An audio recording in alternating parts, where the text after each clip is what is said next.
I am reminded that true and lasting change does not come from violence, but from exercising our voices and our votes. The Reverend Dr. Martin Luther King Jr. said, "Violence brings only temporary change." Now, that is Dane County DA Ismail Ozan trying to keep things calm in Wisconsin, and largely they were. Yesterday, he announced that Officer Matt Kenney will not face charges in the shooting death of Tony Robinson Jr. in Madison, Wisconsin.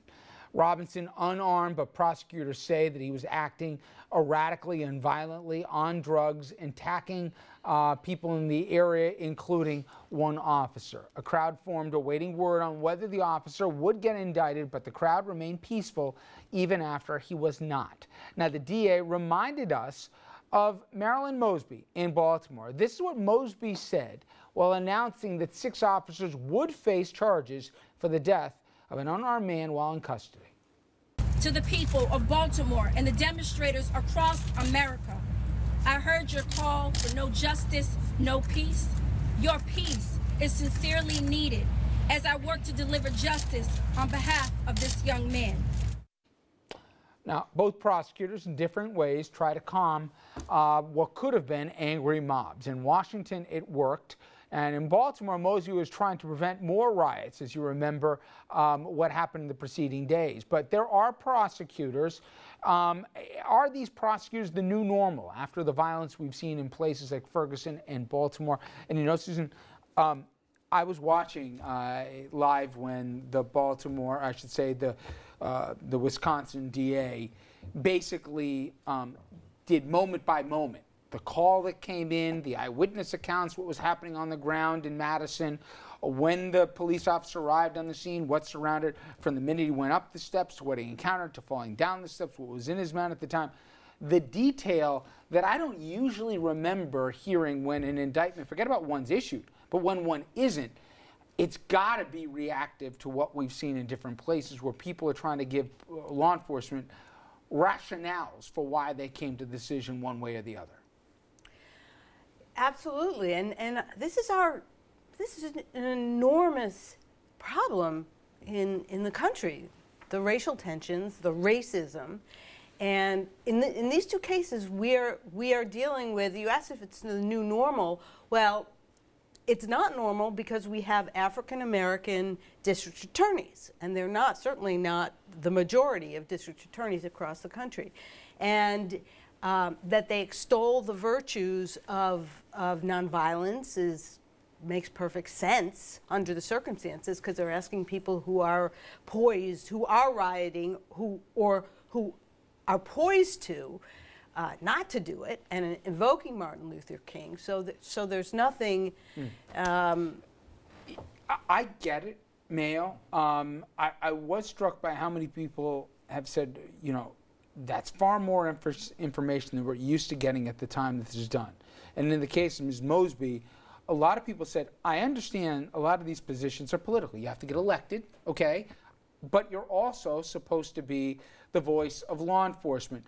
And there seems to be some politicization where you can certainly argue, if you're one of the defendants here, this person's convicting you in the public sphere here before you've even had your day in court.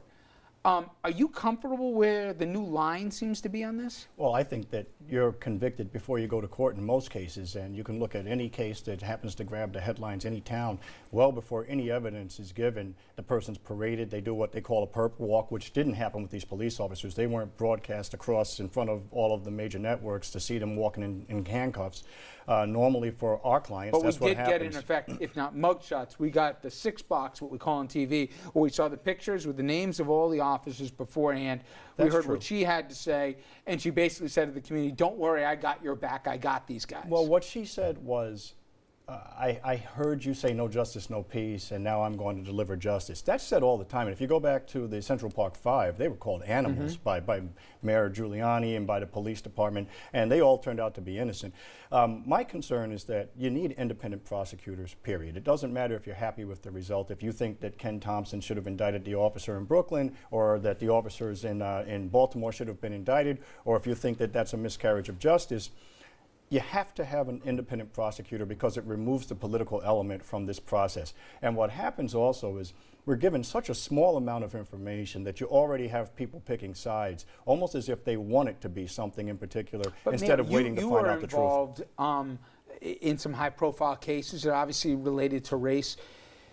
I'm going to put you back on the prosecutor side for a second. If in today's day and age, with what we've seen, I can pick all the date lines across the country where this has happened, is it incumbent on you not just to carry out a fair and a just trial, but also to try to get the temperature of the street and to calm the street? Is that now part of the job description of a DA or, attorney general, whoever's handling a particular case? I don't think that's part of the job description. It seems to be. But what I think is happening now is that they have, well, some of them feel as if they have to do that because there's been so much neglect in the past. So you don't have this stuff happening if you believe that the police are going to be arrested when they engage in wrongdoing.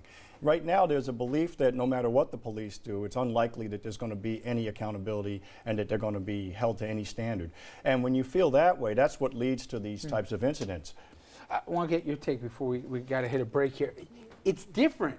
I mean, you guys live this, but for me, usually it's pro forma when they're going to say we're charging them with X and Y. Now I'm getting the timeline, the second-by-second account, what preceded it, and then I'm getting invocations of Dr. King here as almost a, please, just trust me on this one, don't take to the streets. You comfortable with that? No, I'm not. And the problem is that what worries me is that the prosecutorial decisions are being swayed by what's going out in the public. Look, our leaders, not our district attorneys, our leaders need to come out and pray for no violence. Our leaders need to come out and quell the rioting and say, look, we have a process here. We're looking at it carefully. Let the process pan out. You don't want people to rush to judgment either in your favor or not in your favor. It is not the job of a district attorney to get out and try to quell the violence and play to the crowd. But more importantly, what you're seeing here, especially in Baltimore, there's been a lot of criticism that the decision was hurried and it was rushed because of that. And then the speech that followed was, please calm down, I'm acting quickly, I'm doing this and I'm doing that. Our leaders need to come out and address this countrywide Jim, problem. The only thing I would say is that when you look at Tamir Rice, the 12-year-old who was shot and killed in Cleveland for having a toy gun, shot within 3 seconds of the police getting there. It's been over 170 days of investigation. The case is not that deep. It doesn't take that much time. And basically, if there's no pressure, the case will die on the vine. So when you don't have people coming out, if there are no protests, the Department of Justice is not going to look into it, most likely. If you're not vocal in approaching them, you can assume that it's as if it never occurred. But Mayor, I have no problem with the protests and I have no problem with the vocalization. I have a problem with the violence and I have a problem with that swaying the decisions of prosecutors. It shouldn't, but again, if the prosecutors do their jobs, it doesn't take you 6 months to do an investigation. Here, anybody at home remember the Cannibal Cop case? Well, Can't wait. He fantasized about, and I'm not kidding now, about kidnapping and eating women, but he didn't actually do anything. And he could get locked up anyway. So the question I've got for our panel is, when do thoughts become crimes?